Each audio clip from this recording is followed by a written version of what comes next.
Alright, everyone. Welcome back to Unknown, Unsolved unseen.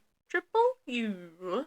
For those of you that are new here, my name is Sage, And I'm Frank. and we are the wonderful co-hosts of this here podcast that we just announced.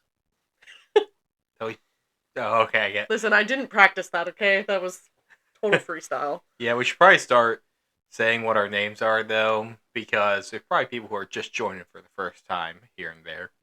Yeah, and I just assumed that everybody knows us, True. which is not the case. So, before we get into our things, are there any announcements you have?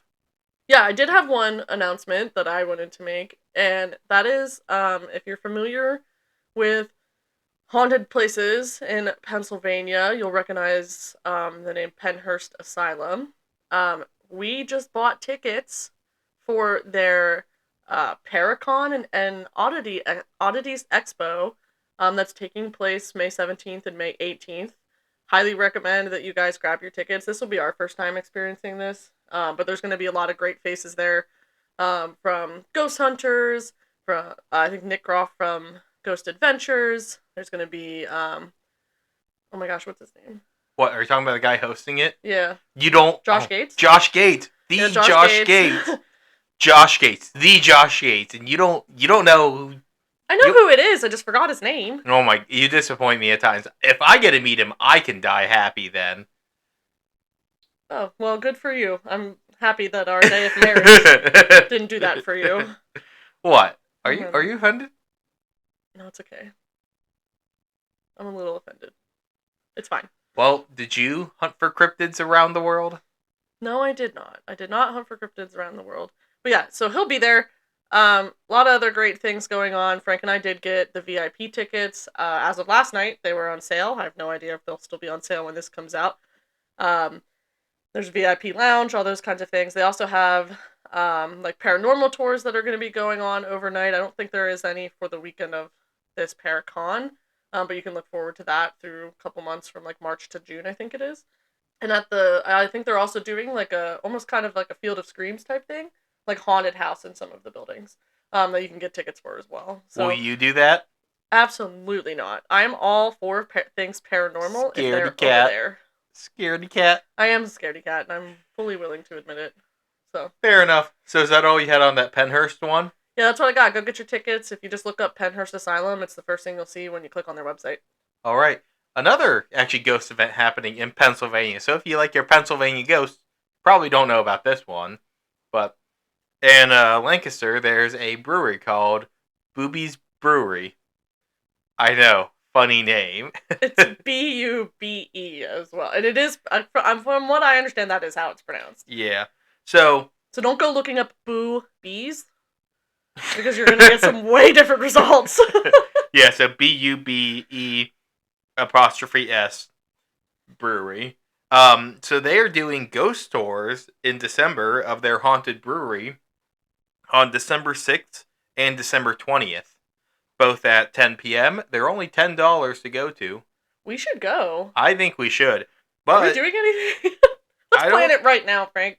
What? Let's plan it right now. Oh, we can do it after the episode. But and then on December 7th, they're doing a paranormal investigation with Jot Nikes Paranormal. That is Saturday, December 7th at 10 p.m. That one's $40 a person. That's still not a bad price for that, I don't think. Yeah. I don't think so. I'm just seeing...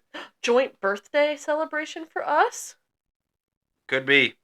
Yeah, Jot Nikes, it looks like they do paranormal research and stuff with ghost hunting, like your typical modern ghost hunting equipment, so they'll be running an investigation on December 7th at Booby's that Brewery. Sounds awesome. So yeah, these are ticketed events, so if you're in the area, you can check those out. Alright, is that all we got? I think that's all I had. Alright, so let's dive into this. So... today, we're going to keep ourselves in good old Pennsylvania. That seems to be a theme with my things recently. And we're going to travel towards the eastern side of the state this time, rather than the north, where the looming presence of the Eastern State Penitentiary rests at 2027 Fairmount Avenue in Philadelphia. Me and the homies love creepy penitentiaries. You and all your homies. Um, so before we dive in to the history or like the opening of this prison in 1829, I do want to talk about what kind of brought the prison into the space. Just because it's a very old prison. So Now, what brought the prison into the space? Was it people? Did people build it? yeah, slavery, like Okay. labor, Okay, so there goes funny. penitentiary labor. There goes I funny. think. There goes funny joke. Yeah, I don't actually know. Is it in your notes or no? No, Oh, it didn't say. But this prison was focused like almost exclusively on using prisoners for labor. nice. So it wouldn't surprise me if they were a part of that. But anyway, so in 1776, the year of the founding of this nation, Yeah. Merca, eh, um, the Walnut Street Jail construction. So this is a different jail. This is the Walnut Street Jail was finished, and doors opened to allow prisoners to stay there following very serious overcrowding and some scandalous issues at Philadelphia's Old Stone Jail. What were these scandalous issues? Um, Honestly, couldn't find it anywhere. All I know is that it just could not hold like the influx of prisoners that were coming into the criminal justice system, and there was just a ton of like terrible practices for torture. Oh. And like living conditions were not great. But I mean, we do also need to remember that it is the 1770s. I don't know how living conditions could get any better at that time, but either way, it was considered scandalous for the time. And so Man. they made this Walnut Street jail to kind of take over the overcrowding at Old Stone Jail. Could you imagine living in those conditions, the 1770s conditions? I can't imagine living in the 1990s. The 90s. No iPhones, no computers, no Netflix, There were some unless computers. by DVD. Yeah, but okay, Frank. My family was not going to have a computer in the 90s. Okay. But we could have a computer in the 90s, like you and me, if we were back in the 90s. With Well, our jobs we have money now. would go a lot farther back then than it would we'd now. be click, clack, click, clack, click, clack, click, clack on those old keyboards. Gotta hate it. So to continue on, in 1787, so just a little bit over a decade later, Dr. Benjamin Rush founded the Philadelphia Society for Alleviating the Miseries of Public Prisons. Any relation to Big Time Rush? No. This was the first prison reform group in the world, actually. So this was like revolutionary for this time period. Bunch of hippies. Yeah, essentially. Because conditions at the Old Stone Jail and the Walnut Street Jail proved to be terrible enough that the creation of this society was deemed necessary to address the quote miseries that were happening in the jails. And I'm going to go into more details about those later. That was really hard to research, I'm not going to lie.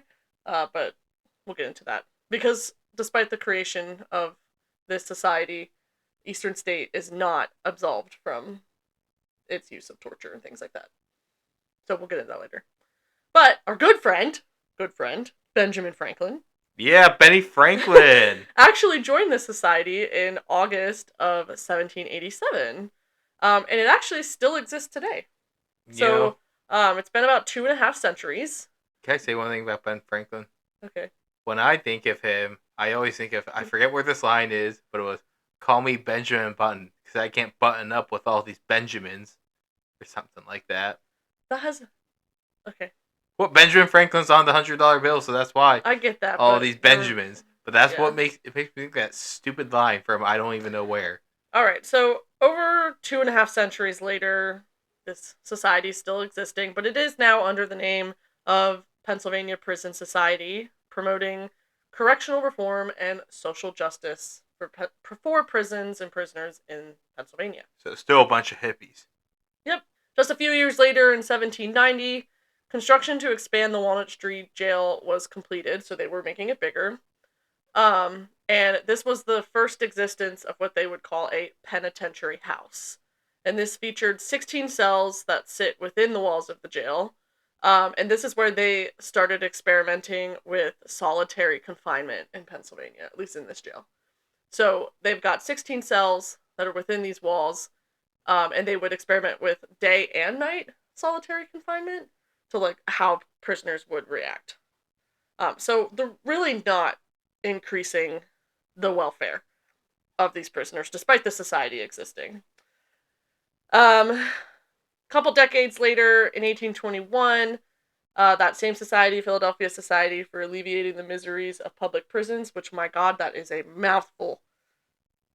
I didn't think that so many times I have to say that. Wins their years-long battle of lobbying with the Pennsylvania legislature and receives funding for building a new prison that would hold 250 people. Because at the time, 250 people was a lot of prisoners.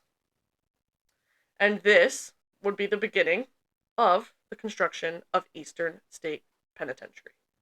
Name drop. Name drop. So, architect John Hallivan, who was a British architect, settled in Philly. British. Yeah, he's British. I tried to say that in a British accent. That was terrible. Hey, crazy thing. 3.2% of audience is British.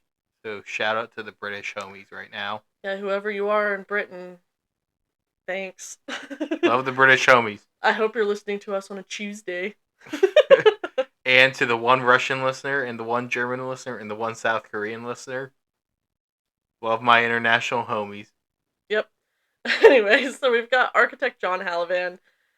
He settles in Philly, and he wins the bid for his design of the prison, receiving a, guess what, $100 reward. At the time, that's a lot of money. Yeah. Like a what lot year? Of this was in 1821. Dang, that goes a far way back then. Yeah. William Strickland, who was a rival architect, who did not win the bid, obviously. Now, Strickland, did he also sell propane and propane accessories, or no? No. I'm just curious. Do you not know about Strickland Propane? No, and I don't know that I want to know. That's where Hank Hill works in King of the Hill. Good for him. Somebody has to have the pop culture references here, and that person is me. Obviously. Alright. William Strickland, he gets brought on as the lead overseer of the building of this massive prison. So he's basically like the supervisor. To really give you an idea of just how massive this prison was, I'm going to kind of walk through how long it took to build and the unique design of it, because it really is quite unique. So official construction of the prison began the following year in 1822, and the first few of the cell blocks were completed, and they opened for prisoners to come into in 1829. On October 5th, great day, my bestie's birthday, but in 1829, the prison would receive its first prisoner. And this is how he's described, and I only wanted to put this in here because I just want everyone to understand kind of how they categorized things when there was, like, no computer system to do so. So, first prisoner that comes to Eastern State is Charles Williams. He is prisoner number 1. He's a burglar. He was number 1. He was number 1. So he's a burglar, light black skin, 5 foot 7 inches tall. Foot was 11 inches long. He has a scar on his nose, a scar on his thigh, a broad mouth, black eyes, farmer by trade, can read. Theft included one $20 watch, one $3 gold seal, one gold key. He was sentenced to 2 years confinement with labor, and he was received by the first warden, Samuel R. Wood of Eastern State Penitentiary. So I just thought it was like an interesting piece of history to see, like, one, that we know who the first prisoner is that came into the system, but like, two, how they would kind of describe all of them. So I just thought that was unique. Not unique, but interesting. I think that's an interesting way of describing somebody when you don't have any of those fancy-dancy photographic camera devices to take pictures. Yeah, like, I think it's interesting that they made note of, like, the scars and things that he has, like, to really differentiate him. I mean, if he were to escape, you'd need some way to really describe him, or to, like, have an accurate drawing. Yeah. So, in 1831, Cell Block 3 was completed, and this would be the last of the original single-story cell blocks that the prison was initially designed to be. But because of the ever-growing population of prisoners in the state, construction would begin on cell blocks 4, 5, 6, and 7, and those would all be actually 2 stories tall, to accommodate the increasing numbers of incarcerated individuals. These were continuously worked on, and cell block 7 was officially completed in 1835.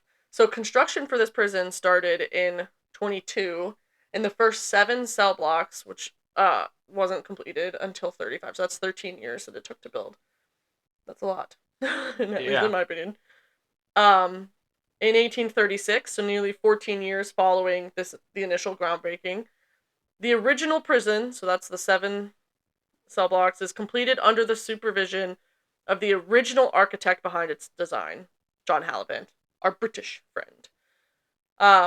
By this time, Eastern State covers an area of 11 acres, and it's revolutionary with plumbing and sewage systems that were state-of-the-art for its time. So this is one of the first prisons that we know of that has plumbing and sewage systems in it. So state-of-the-art prison, then. Yeah. Oh, that's a crazy term. Yeah, and I mean, I'm actually going to talk about that a little bit because it really was state-of-the-art. It had 450 centrally heated cells. So this is also one of the first times we're seeing that, too, which is crazy. How many? 450 centrally heated cells. Jeez, that's such a difference, because I remember when we went to West Virginia State Penitentiary, that one had hundreds of cells. Not a single one was heated. Yeah, and like if you were on the bottom floors and stuff, like you'd freeze in the winter because it was so cold. I thought it was all the floors you'd freeze, but if you're in the top floors during the summer, you were cooking alive in over 100 degrees weather. So that's crazy that they at least had heat in the prison compared to other penitentiaries around similar. What year was this that they had central heat? This was 1836. Wow, that's even before West Virginia was built, and that one never got central heat in the over 100 years it was open. Yeah, which is crazy. Like when you think about and this was only 2 stories high. So even if you were on the top floor, it would not nearly be as bad in the summer as it would have been in West Virginia. Yeah. So these specs would make Eastern State Penitentiary an architectural marvel that governments all throughout the world would end up modeling their prisons off of it. West Virginia state government did not model it after it. I said world. Didn't say other shit. No, I'm just kidding. I didn't actually see where prisons were built of a similar design, but I did see that Eastern State themselves, their historical society, believes that about 300 prisons around the world are modeled specifically off of this one. Wow. Yeah, and it cost nearly $780,000 to build, which is today's equivalent of about $27 million.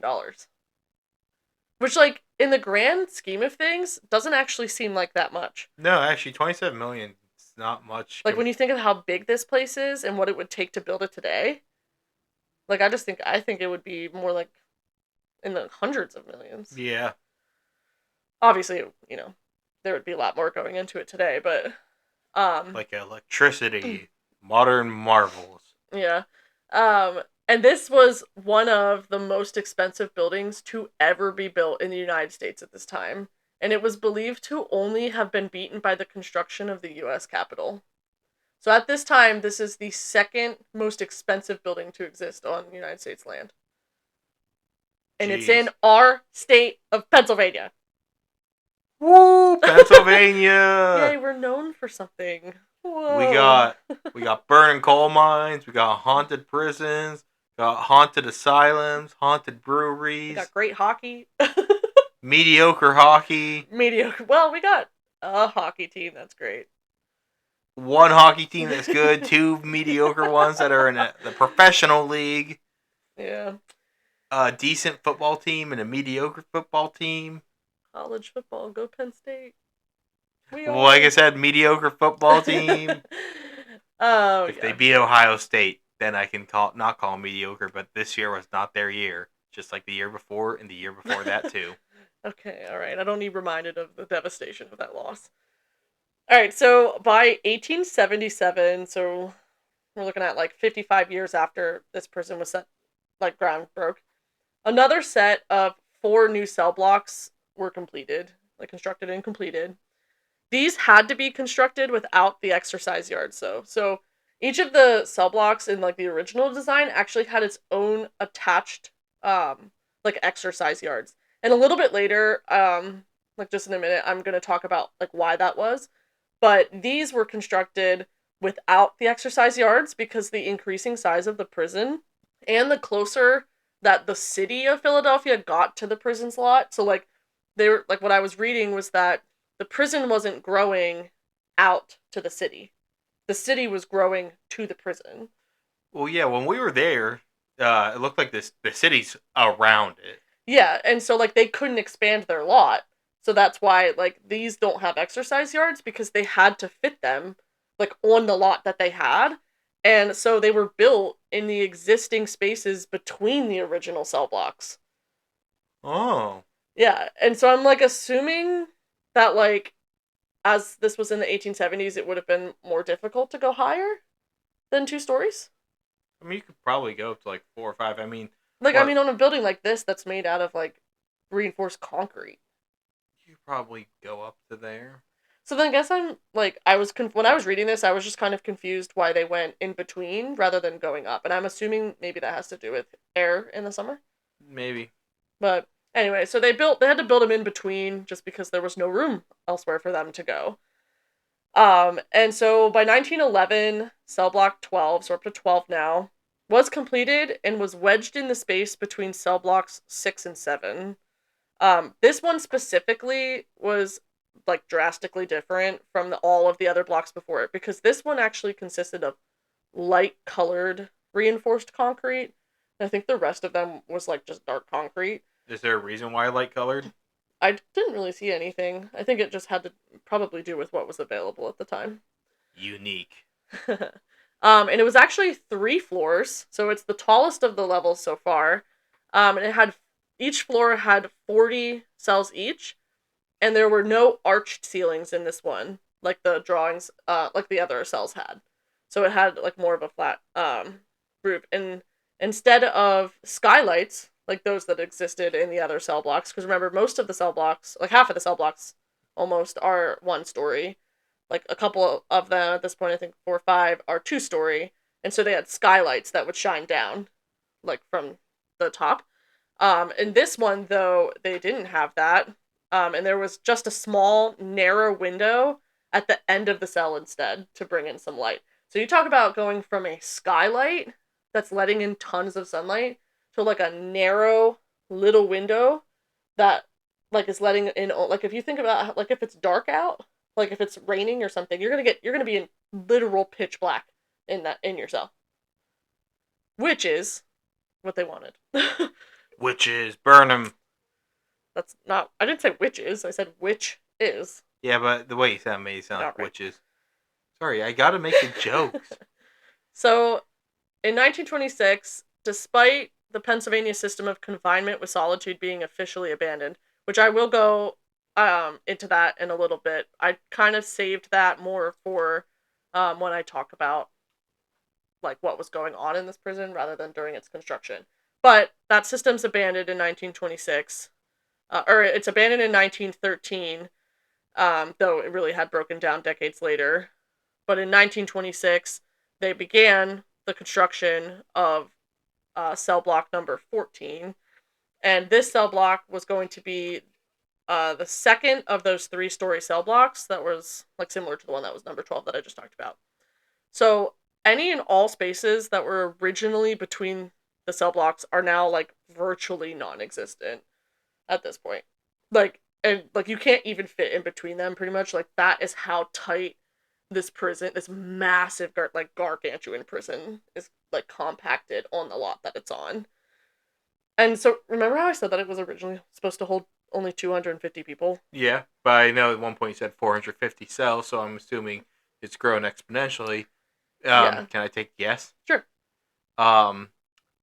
3,500.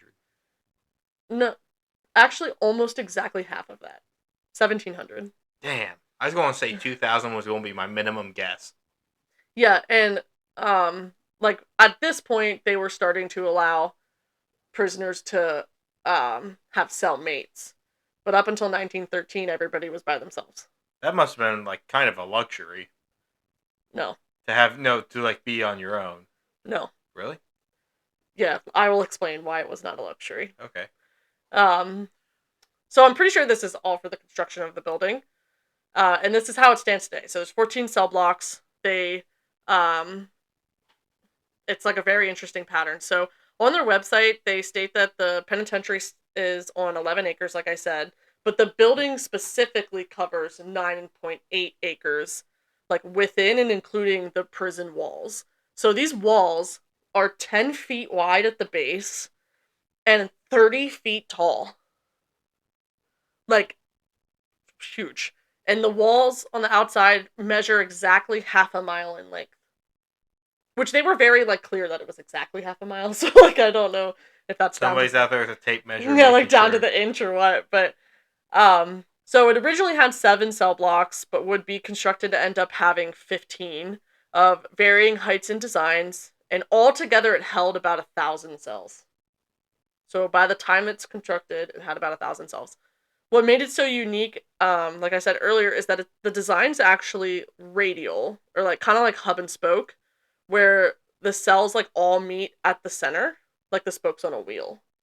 So there's like a circular center, like which was like a surveillance hub essentially, where the guards could keep an eye on each of the halls from the center, and it kind of branched out every direction, just like at all angles is where these were coming from.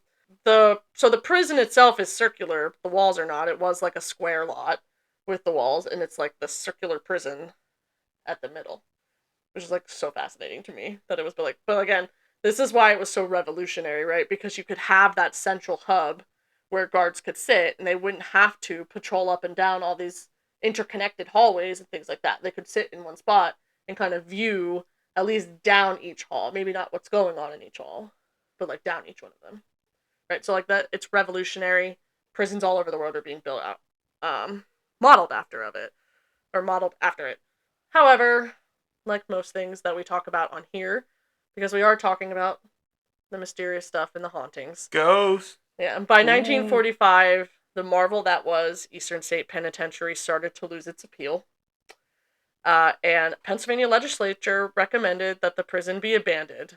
But it actually wouldn't go through when it was first proposed, which was 1945, and it would continue to not go through because in 1953, Eastern State Penitentiary became the State Correctional Institution of Philly, or the SCI PHA, or SCIFA.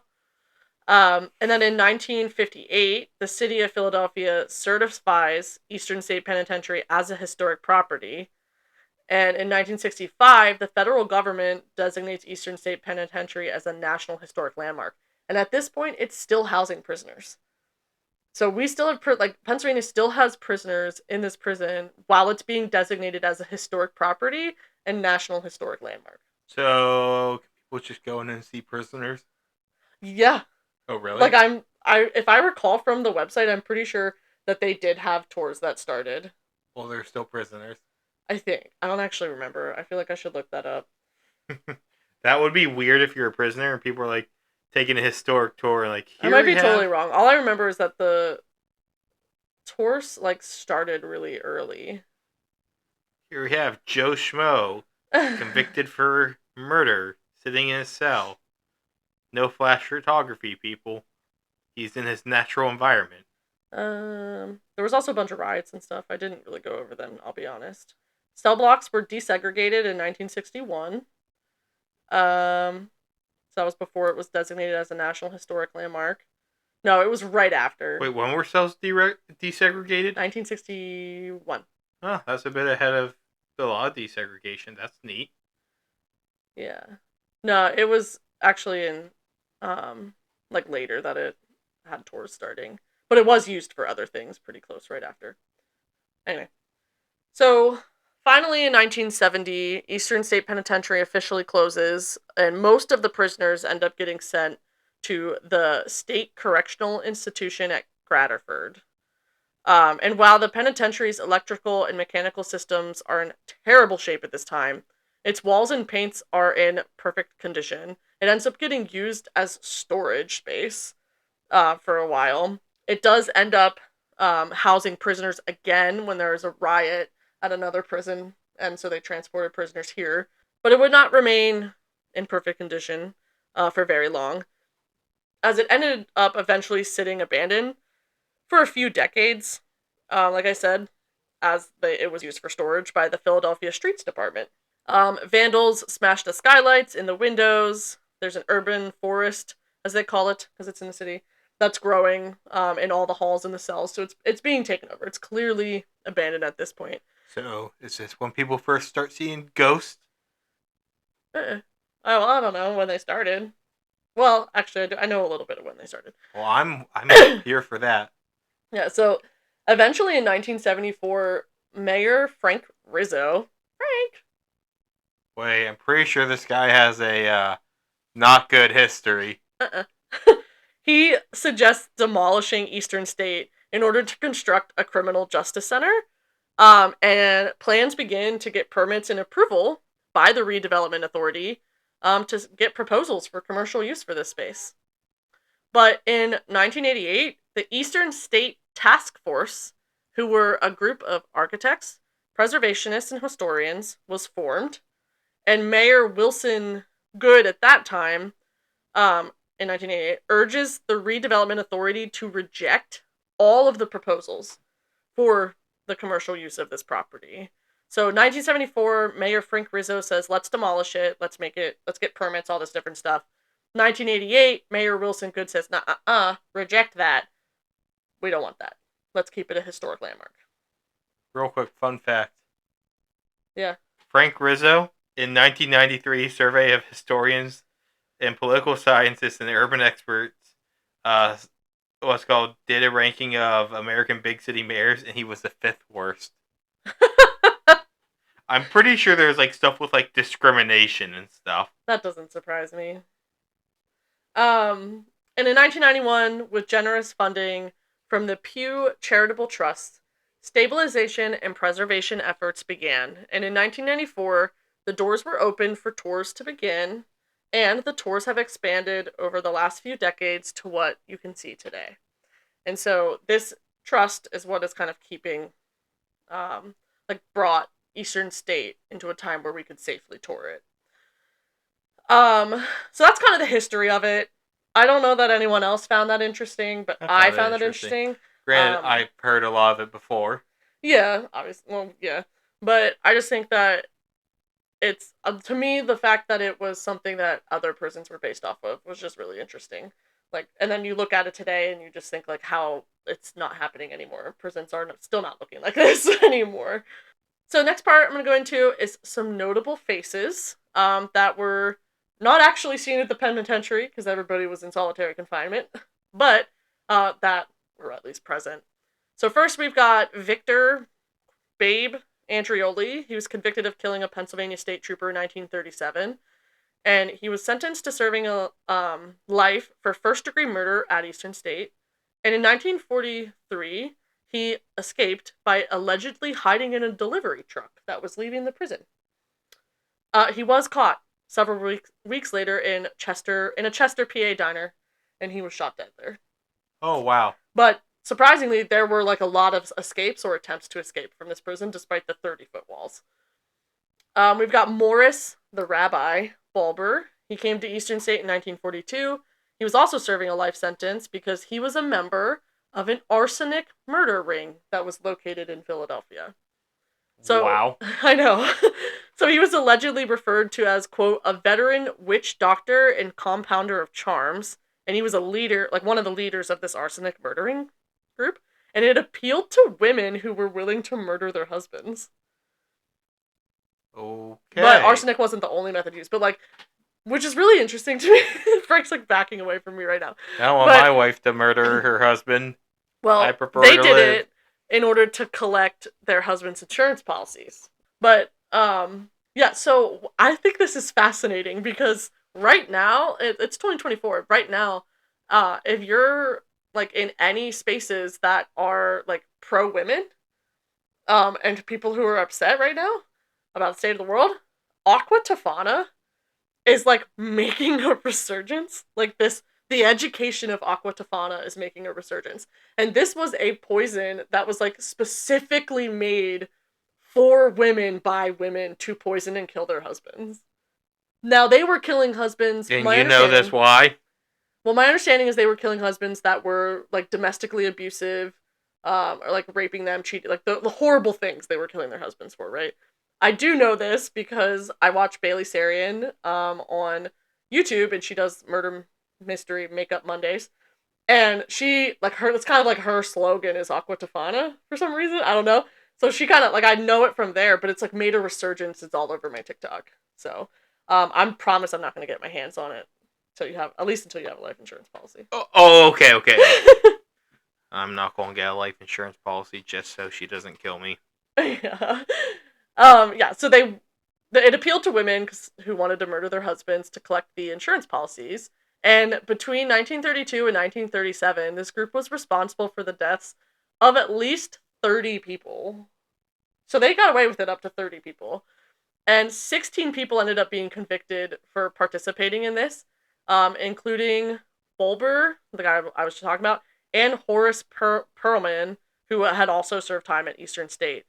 And after his incarceration, Bulber joined the Jewish congregation in the new Eastern State Penitentiary synagogue. That's why they called him the rabbi. And as one of the penitentiary's most dedicated volunteers,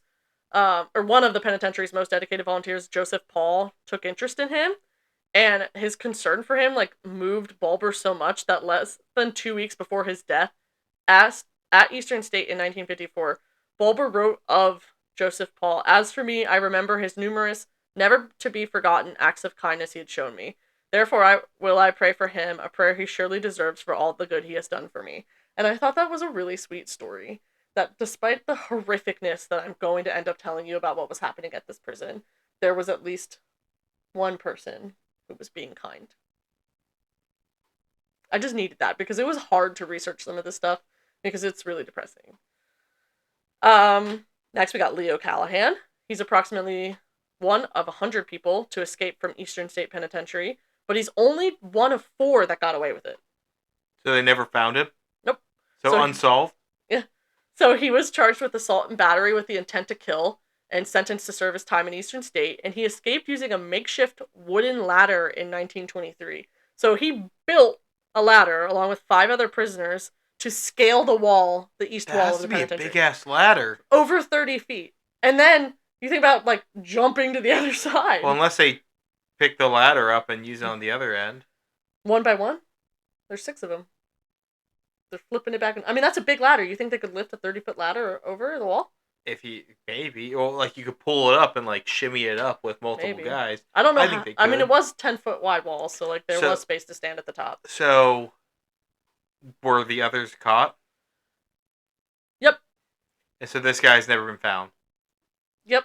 What year was this? So, this was in 1923.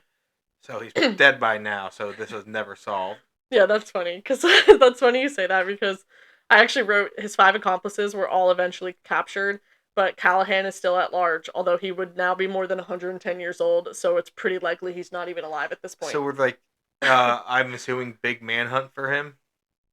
Honestly, I didn't really read much about that. That's kind of what I know. Like, I'm assuming that they looked for him. He was there with for a charge that was intent to kill.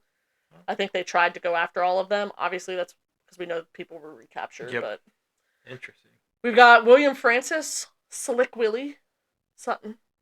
Is he actually Slick Willie, or his nickname is Slick Willie? You know who else is Slick Willie? No. Bill Clinton. Oh, ew. He's one of the most famous bank robbers in American history, and he spent 11 years at Eastern State Penitentiary.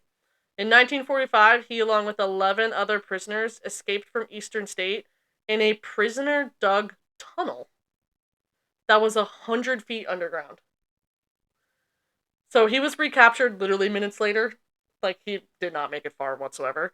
But over the course, this was a joke. Over the course of his criminal career, he was credited with 50 bank robberies, 3 successful escapes from prison, and over 30 years behind bars. And this is horrible of me to write, but I wrote, he died in 1980, which is a sentence that he will never be able to escape. Wow. That was morbid. I'm sorry. Female prisoners were also a part of the landscape at Eastern State for almost 100 years. And Frida Frost is well known for being the last of them. She was the last woman to be held there. She was transferred to Muncie Industrial Home for Women in 1923, and this marked the end of the era where women were not allowed at Eastern State Penitentiary anymore.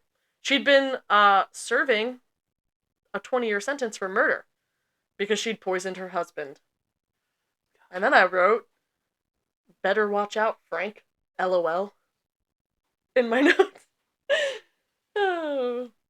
I do not have a weapon to defend myself right now, so if I die, or am not, if I'm not on the next episode, that means you know what happened. Yep. I will neither confirm nor deny.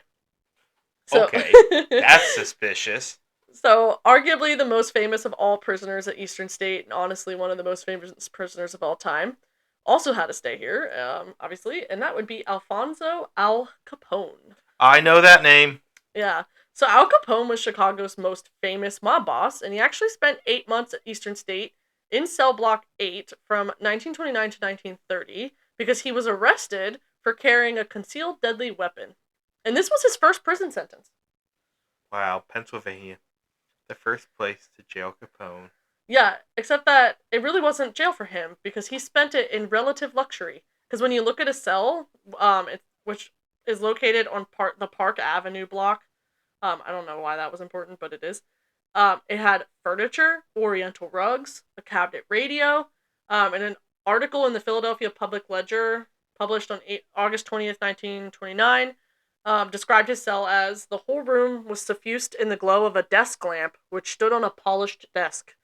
On the once grim walls of the penal chamber hung tasteful paintings, and the strains of a waltz were being emitted by a powerful cabinet radio receiver of handsome design and fine finish.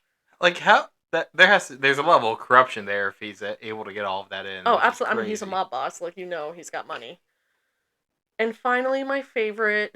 Well, I wouldn't say favorite, but like the one that I thought that was the most interesting, I guess, and also kind of funny, is Pep, the cat murdering dog. A very cute little black puppy. Murder. He was sentenced to a life sentence at Eastern State by Pennsylvania Governor Gifford Pinchot on August 12th of 1924. He allegedly murdered the governor's wife's cherished cat. Prison records reflect that Pep was assigned a prisoner number of C 2559. And it's seen in his mugshot. Because they took a mugshot of him. Yeah, he's a cat murderer. Yeah, the reason for his incarceration remains a subject of debate. Because there are some reports that the governor donated the dog to the prison to increase the morale of the guards and prisoners. So I guess, according to Eastern State's blog, called Pets in Prison, From Pep to the Present, in 1924, Eastern State was incredibly overcrowded, and the new warden, Colonel James Groom, was trying to alleviate the many issues that were facing the prison, like to increase security, efficiency, things like that. So he ordered the addition of brick guard towers, Soup Alley, and the Iron Gate, that all still stand in front of the Penitentiary today, but that just continued to lead to more overcrowding. And it led to really low morale among those incarcerated. And so July 29th in 1924, the warden receives a letter from Governor Gifford Pinchot explaining that Governor Baxter of Maine had sent a dog to the Maine State Prison, and Governor Pinchot wanted to do it because he felt fired with ambition to do the same thing for Eastern State. And so he described the dog he hoped to send as a black Scotch retriever, very well bred, about 1.5 years old, exceedingly friendly and good-natured. And so with the warden's permission, Governor Pinchot arranged for this, quote, rather unusually intelligent dog. So did they frame the dog? They did. Oh my god. Yeah, that poor dog. This little guy even has a mugshot, which I encourage you to go check out because it's highly adorable. But he was framed. And so you might be thinking, Sponge's record. Sage, what the heck are they doing allowing a dog to be in prison? Well, you would not be the only one thinking that if you are. Absolute outrage followed the numerous newspaper articles that were posted on this dog because they were saying he was being unjustly treated, saying that all dog lovers will protest this sentence as an outrageous miscarriage of justice. But rest assured, though, Governor Pinchot and his wife have both came out, not have both come out, they're dead, came out refuting these claims that Pep was a cat murderer and being unjustly treated. Governor Pinchot stated, "The reason why I sent Pep to Eastern Penitentiary is with the hope that a lot of prisoners would be lightened and their progress advanced by having a dog for company." So he got framed to go help others. Yeah. Mixed signals. I don't know how to feel. Yeah, and Governor Pinchot's wife declared that Pep never killed a cat or anything else, and it was all a slanderous and unjustified attack on his reputation. Slander. The libel. The audacity. Won't somebody think about the children? Yeah. But he ended up only spending 2 years there because he was eventually, quote, transferred to SCI Graterford. This was Eastern State's farm branch, 35 miles northwest of Philly. This is where they would send prisoners once they closed Eastern State. And by all accounts, he really enjoyed his time there. And after a long life, he passed away at SCI Graterford, and he was buried with tender reverence in his favorite flour bread on the prison grounds. How old was he? He was only 4 years old. He was still really young. When he died? Or not when he died. Oh. He spent I don't actually know how old he was when he died, but he was transferred when he was 3. Okay, I'm don't tell me he died young. Yeah, so initially when I was reading this, I was thinking it wouldn't make sense to have a dog for morale. Because, as I mentioned earlier, they did this thing called separate or solitary confinement of labor. That was passed by Pennsylvania's legislature in August of 1829, so the year the prison was opened. Many individuals at the time believed that crime was the result of the environment, much like we say that video games incite violence or school shootings. And that solitude would make the person convicted of the crime regretful and penitent. Hence the new word penitentiary. Okay. And this becomes known as the Pennsylvania system, and it was a Quaker-inspired system of isolation and labor. So here's where I was telling you why the solitary confinement would not be good. So all contact between prisoners was prohibited, and if they needed to be transported, special masks were created to prevent communication between the convicts. Cells were equipped with feed doors, and they were small. You had to, duck your head to get into them. And individualized exercise yards to prevent any contact between the prisoners and minimize contact between the prisoners and the guards. Sometimes guards would even put a cloth on their shoes to prevent the prisoners from hearing them coming, because then they could catch them if they were breaking any rules of communication. See, what I think is interesting is, though, because it sounds like this put a toll on the prisoners, which is not good, right? Yeah, it's not good. But at the same time, then you have, we've been to West Virginia State Penitentiary, where it was, 3 guys to a small-ass cell. Yeah. Where it's it's hard to get that middle ground in treating people humanely, apparently. Which I don't think it would be hard, but apparently it is. Yeah. This was eventually overturned, as I mentioned earlier, in 1913. So I guess, it would have made more sense that this puppy could have been able to increase morale. Because he was able to be seen by the prisoners at that time, because they had abandoned that system. So, I don't know, just thought that was interesting. Well, now, I hope puppy power helped them. Yeah. So now, what you all came here for? The ghost? The spooky. Ooh. The spooky. But before we get into the paranormal spooky history of Eastern State, I think it's important to take some time to talk about the real-life haunts and horrors that prisoners experienced while they were at this prison.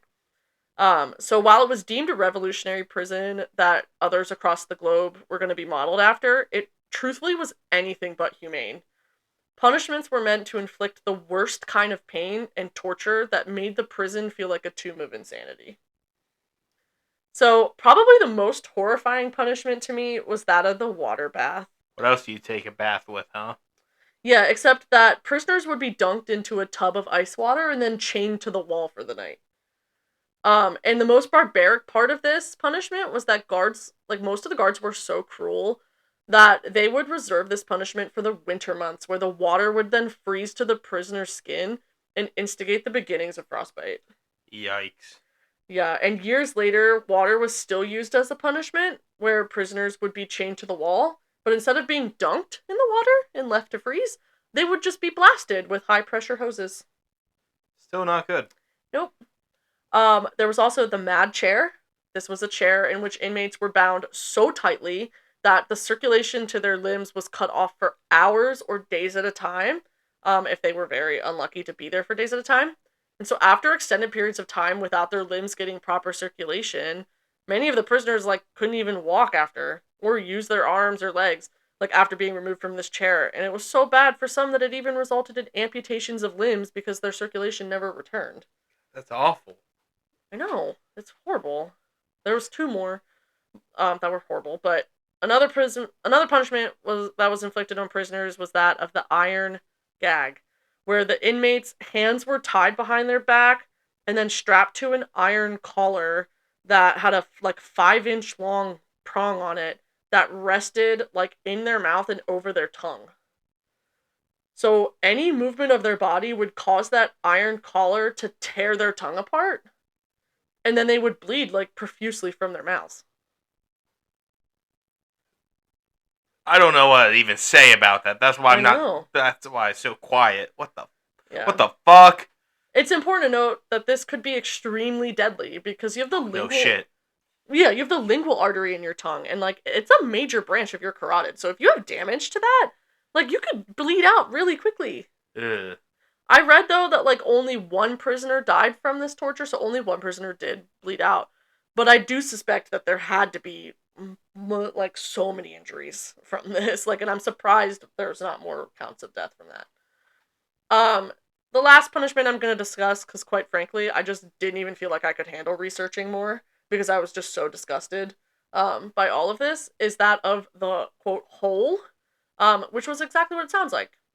A dank, dark cell underground, below cell block 14, where prisoners were kept with no access to light, no human contact, no toilets, no exercise, little to no food, water, or air. So they basically had just enough to survive. Not great, just enough. Some prisoners were kept here for weeks at a time, and it's even said that this was so torturous for inmates that they resorted to either completing suicide to escape the torture or completing suicide at the threat of being tortured with the hole. Isn't that horrific? It's really fucked up. Ugh.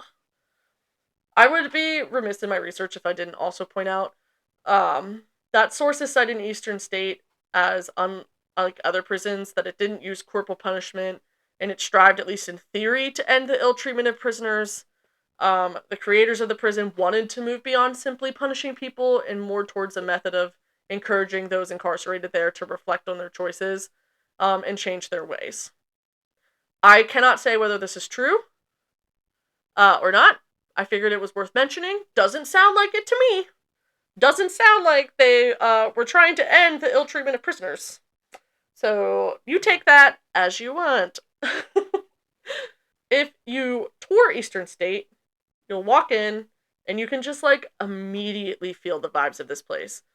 It feels like it's haunted. It looks like it's haunted. The paint's cracking. The floors are dirty. The walls inside the cells are crumbling. The old metal bed frames are rusted.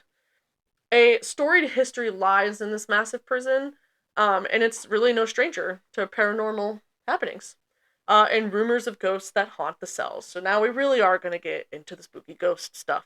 Yay, that's what I'm here for. I appreciate you all sticking around for that morbid history part, but now we're going to get into the spooky.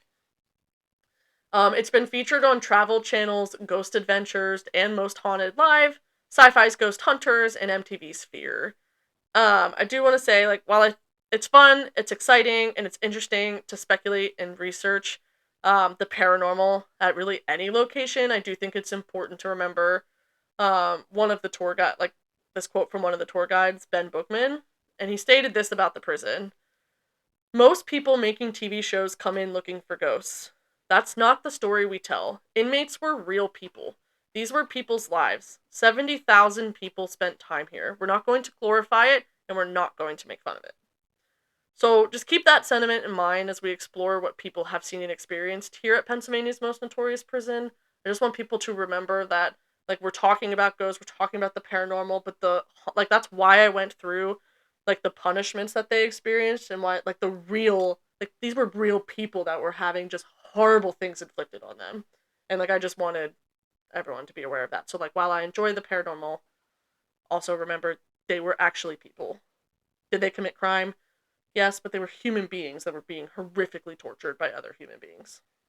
So, um, according to Haunted America by J.K. Kelley and James Willis, some inmates, so during the time the prison was open, like you had asked earlier, had reported paranormal experiences as early as the 1940s. Wow. This would suggest that Eastern State had hauntings in the buildings before its doors closed. So, one tale that I read in a few different sources was that of Gary Johnson, who was reported to be a gentleman who helped to maintain the prison and prevent it from going into more despair than it already was. I also saw him reported as a prison locksmith. And in the early 1990s, he had just opened an old lock in cell block 4, and he was changing the locks because the prison was being converted into a tourist attraction. He said that a force gripped him. Like the Jedi when they use the Force? No. He said a force had gripped him so tightly, almost like a cold hand, like reaching into your body. Like inside his body? Yeah, like in his chest. And like he was unable to move. And he Ooh. described this like negative, horrible energy that just like exploded out of the cell. And he reported like he genuinely felt like he was gonna die. Like whatever was in that cell was gonna kill him. And he reported tormented faces that appeared on the cell walls, and that one form in particular like beckoned him in. So he's being like pulled in by this force. Um and he reported, like when he was like kind of running away, that a shadowy apparition leapt across the cell block at him, and that is like what made him take off. Jeez. Yeah. I would not want to go back if I saw that. No way. That's a bit too spooky for me. 3 spooky, 5 me. Visitors have reported seeing the ghost of Joseph Taylor, who bludgeoned an overseer who was like, that's a prison supervisor, named Michael Duran to death in 1884. After he finished bludgeoning this overseer to death, he allegedly calmly re-entered his cell and just went back to sleep. And so some investigators and paranormal enthusiasts believe Taylor's ghost still roams the prison's like crumbly, echoey walls by being near a cell. Okay. Cell block 12 is known for echoing voices, laughing, described as cackling, which sounds terrifying, and are said to be so loud that they echo like through the long stone halls of this prison. Like, can you imagine like being at the end of one of these hallways and you just hear this like ominous, disembodied cackling? Yeah, that's a bit weird. So like, I can't cackle. I can't cackle either. We're not evil. I have a book titled Cackle. That's as close as I get. Yeah. Cell block 6 is known for shadowy figures that dart along the walls and inside of the cells. There's many reports of people having seen a dark silhouette of a guard in one of the towers, like the guard towers, just standing at the top of it, unmoving. And obviously, there's not guards now up there, like overseeing the prison. In older sections of the prison, so like the original cell blocks, an apparition has been seen standing completely still at the end of the hallway. That's creepy. And it said it doesn't even move until it's approached by guests or witnesses, and at that point it just runs off and disappears from view. So it waits until you're like pretty close to it to go. That's weird. Now, are there pictures of anything that's been seen? There is. Our beloved friend Pep the puppy, like I said earlier, he was brought to increase morale. He is said to wander the halls. Some people say that they have heard his dog tags, like jingling and echoing throughout the hallways. Some have said they heard howls, like in the dead of the night when you used to be able to paranormally investigate there. I'm not sure if he's ever been seen as an apparition or if he's only been heard. So I'm not like really sure. So it's not definitive that it's him, but howls, dog tags, he was the only dog that was there. In the infirmary, there's reports of sobbing and people crying out in pain, and visitors report feeling super shaken and frightened, like without Probably any a reason. painful place to be, so it makes sense why those would be there. Yeah. And then lastly, well, not lastly, but famous mob boss Al Capone allegedly reported that he experienced paranormal phenomena while he was doing his prison sentence at Eastern State. So during his 8 months there, he reported that he was haunted by the ghost of James Clark, who was one of the victims of Al Capone's St. Valentine's Day massacre. I think that I read that like Al Capone's not recognized as having like killed the people, but he's the one who like Orchestrated it orchestrated the or hit. called Yeah. the hit. Yeah. So prisoners in cell block 8, as well as Al Capone, like prisoners in cell block 8, claimed to hear Al Capone at night begging for James's spirit to leave him alone. So it was corroborated, like his story of I'm seeing this dude, like was corroborated by other cellmates. And since then, visitors and investigators have reported encounters with this phantom James Clark in Capone's old cell. I feel like it would be weird that if it is the ghost of James Clark, that it would stay there and not keep following Capone. Yeah, I know. Well, I don't. Yeah, I know. I don't know. I don't know how the rules of ghost work. I'm not Nobody either. technically does. I don't know either. It was reported in one source that he may have been suffering from an untreated case of syphilis at the time. Which Damn, syphilis makes me see the ghost of somebody who got killed. yeah, I mean it could have explained the hallucinations like that because like your delirium from I know syphilis. nothing about syphilis. I didn't know that. Yeah, but I choose to believe that he So was do you experiencing the think, paranormal. like, if you go to a haunted place with syphilis, you'll have a better chance of seeing a ghost? Don't just hallucinate altogether. Don't, you heard it here first, folks. Syphilis to see ghosts. Do not take that advice. I do Not not take that advice. condone it, but it's out there. All right. So, before we wrap up and get to our final thoughts, I just want to leave you with this funny story. Wait, or what about pictures? I'm getting there. Oh, is that what the funny stories? Yeah, I'm going to leave you with this funny story that I read in Haunted America about an investigation that TAPS, or the Atlantic Paranormal Society, conducted on their TV show Ghost Hunters in 2004. So the author writes that at approximately 3 a.m., investigator Brian Harnoy of TAPS entered cell block 4 with Dave Hobbs, who was a member of the show's production crew. As Hobbs snapped a photograph, he and Harnoy thought they had seen a huge black shape like rise up and move in front of them. And so they both panicked, and Harnoy yelled out the now famous line, "Dude, run!" After which the pair like bolts down the hallway, like much to the chagrin of fellow investigators who pretty quickly deduced that like the shape had just been caused by the camera flash. But the incident overshadowed an intriguing piece of evidence that was captured later that night, because one of the team's video cameras recorded a dark shape, like almost human in form, that appeared to be moving quickly along a cell block. So, and try as they might, like they could never come up with a scientific explanation for the shape, leaving who or what it was open to interpretation. Can I look it up online? Yeah, sure. Like, what should I look up? TAPS video of ghost at Eastern State Penitentiary. Probably. Give me a moment. Can you show it to, like, can we watch it together? I think what I found is not even of Eastern State Penitentiary, unless they have a forklift in there. Oh, Well, I watched it. Come here. okay. You see it? Yeah. Oh my. Oh my god, that's creepy. That was creepy. So then that's what I found, because somebody, I found a still of it. That's the picture on Reddit. Yeah. And other people were looking for the video. Oh man, that is creepy. Yeah, I did not like that. I didn't like it either. Alright, Frank. So what are your thoughts on the infamous Eastern State Penitentiary? Well, I was just looking up real quick if there are any ghost pictures out there. I'm not really seeing any other ghost pictures besides that one you showed. Yeah. So it looks like this isn't a place for ghost photos. And if you play Phasmophobia, I doubt there's going to be any ghost orbs then.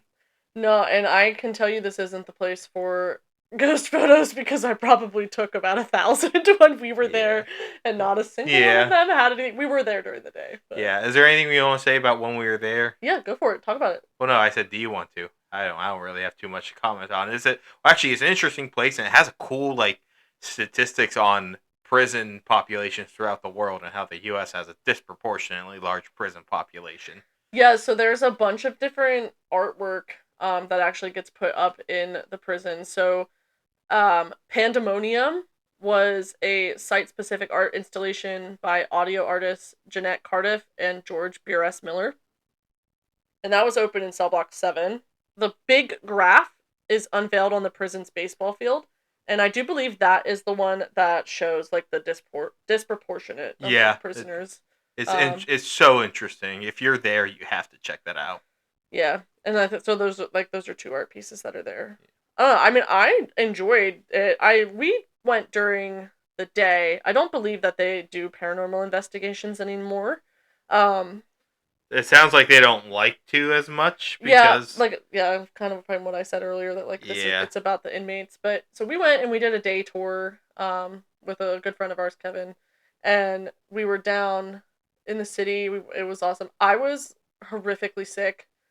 So I think that probably clouded some of my understanding of what was going on. But this prison is massive. I mean, it's huge, and like you pretty much get free reign. Like there's a bunch of cell blocks that are like shut, like that you can walk up into the front of them, but you can't like continue through. Um, just for like safety reasons. But it's an audio tour, so you get like a headset and a little thing, a little like audio player, and like at each stop there's a number that you can hit and it kind of talks you through like the history of Eastern State. Like it was fascinating. yeah, I thought it was so cool. Yeah. Um, Even raining, it was and there like was neat. there was a ghost area, like a haunted section too. A haunted like a number you could click on. It'll tell you the haunted history. Yeah, which is really cool. Yeah. Maybe we heard a ghost there. I don't think so. But we heard a noise while we were there. Like it's in a cell block and off around the corner. Like you can only go into the beginning of the wing of it, and the rest is barred off. And then it makes a bend. We heard something along the bend, I but don't know, Frank. my explanation is we did see squirrels and pigeons in there, and in there to prevent a lot of like I guess debris falling down, there was metal wiring, like a chain link fence type wiring mesh between the first and second floor, a large one, and it sounded like something was on that. So I'm thinking it was either a squirrel or a pigeon or something else. There's a ghost. I'm going to go no ghost on that one with my rational brain. No go ghost. No ghost. Okay. No ghost. Yeah, I mean, I would say other than that, like it's not like we experienced anything there, Yeah. like during the day. I will say that the vibes are insane.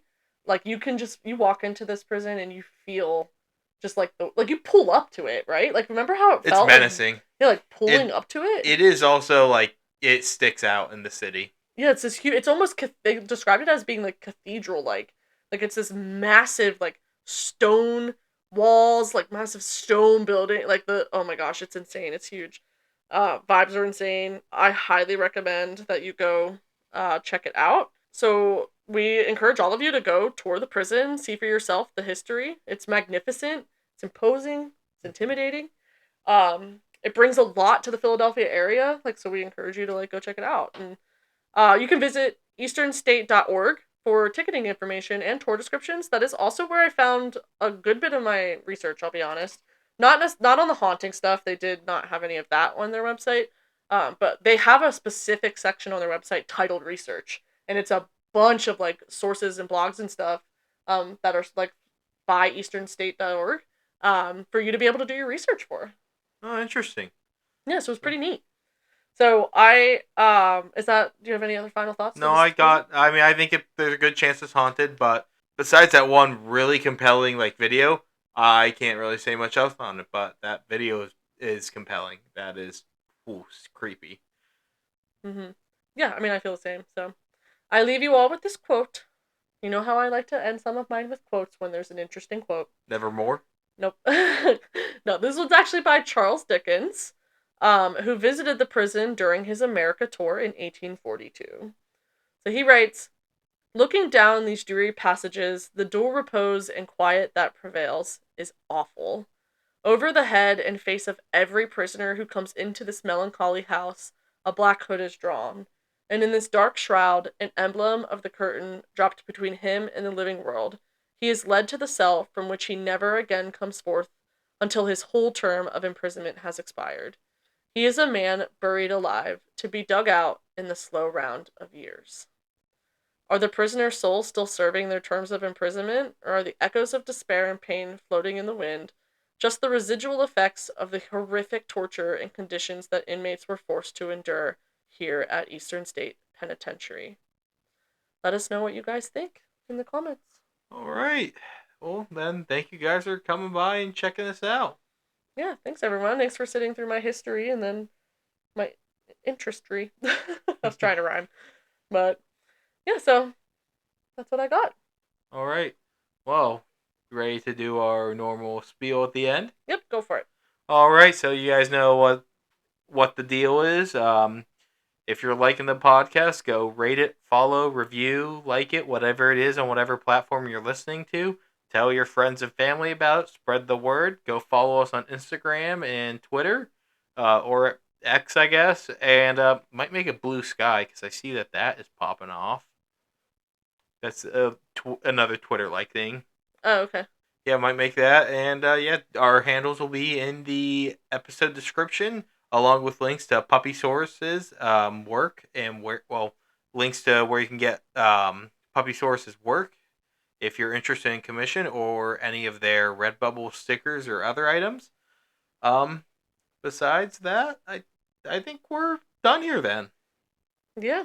As always, thanks to everyone who listens, who puts the time in to sit with Frank and I for some odd hour or so and listens to us talk about some stuff that we find really interesting. Yeah, no, thank you guys for listening. Yeah. So. Right. And remember to look for the unknown, the unsolved, and the unseen. Happy Thanksgiving. See you guys.